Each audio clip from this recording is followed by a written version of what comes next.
त्यांचा असं नाही आणि म्हणून या ठिकाणी आपण अखिल भारतीय बळीराजा संघटनेच्या वतीने धरणे आंदोलन एका दिवसाचे या ठिकाणी करत आहोत।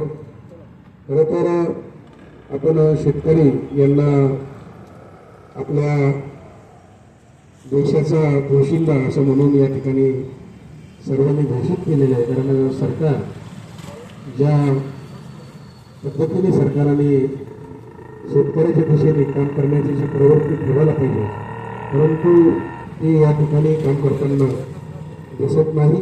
परंतु आपण निवेदनामध्ये म्हणा किंवा विविध चर्चामधून म्हणा तर मुख्यमंत्र्याच्या कानापर्यंत आपण हा विषय घातलेला आहे।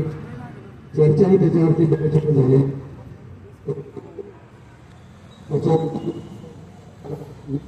या ठिकाणी लोकांना दिसत नाही। खरं तर शेतकरी हा